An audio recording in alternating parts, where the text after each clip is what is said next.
that are running this program and keeping this the greatest story in human history from people, the people have a right to know.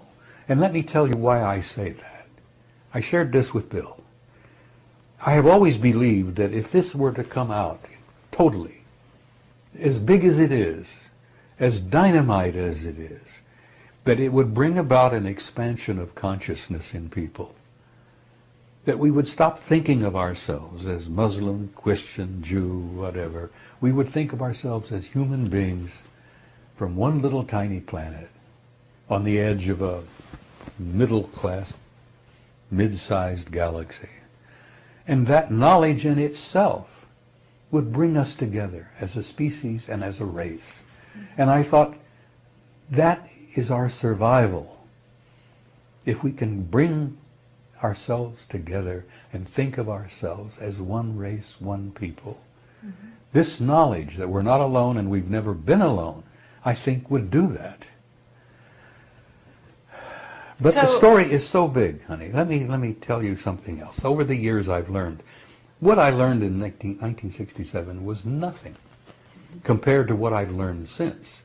Over the years, digging in, talking to people in high positions, people who would, sit at a conference and say, hey, let's sit down and talk. Just let me tell you what I just learned. I've almost come to the conclusion that the story is so damn big that the government may be right. That the mass of people can't deal with it. How do you tell people that this species, this race that we are all a part of, is a hybrid race? That we were genetically created by an extraterrestrial intelligence? How do you tell them that? Carefully. You look around and you tell them carefully, depending on where you are. Now, if you're in Baghdad talking to some Sunnis or Shia, you don't even bring the damn subject up. How do you tell them that every major religion on the planet has been initiated and orchestrated by extraterrestrial intelligence? How do you tell Christian fundamentalists that that lovely man from Galilee 2,000 years ago was a part of that program? Mm-hmm. You don't tell them that unless you've checked the exits and know how the hell you can run and get out of the house. Okay, you don't bring these subjects up. How do you tell them, for example, that this contact and these abductions is the genetic program is still underway? That these people are pulled out of their bedrooms and their automobiles at night and are examined and samples taken and all, and it is shocking to them, and it is frightening to them, and it's harrowing to them.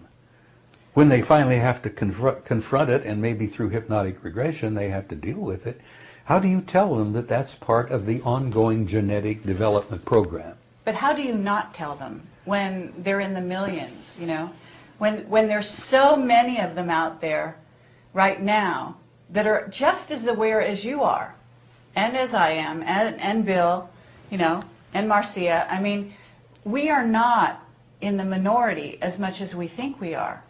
And that's the interesting problem, is that the government and what they planned to do all those years back when they were running the country, which they're not anymore, wasn't the best decision they made back then, and now it's the worst thing to keep the secret going. And you obviously believe that it's still important to wake people up. I still believe that there are great masses of people out there who can deal with it. You didn't fall to the floor sobbing when I just told you that this is a fact. This is not just my idea. Sure. These are facts that I have verification for. Okay. You see, I know that I've talked to people on the inside. I've had people come and share with me who are on the inside. I bet. And say, let me tell you. I've had military officers share with me. I had men working for me, he said,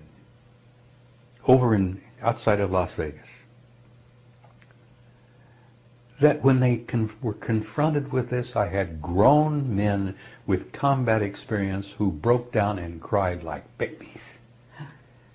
He says, they can't deal with it. I've had to send these men off to another assignment somewhere. They couldn't deal with it. They came face to face with an alien and broke down and cried like babies.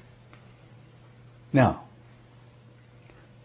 okay, but you say you can deal with this, right? These are people that have bought into a certain mindset that a lot of people on the outside, and I mean the civilians, never bought into anyway.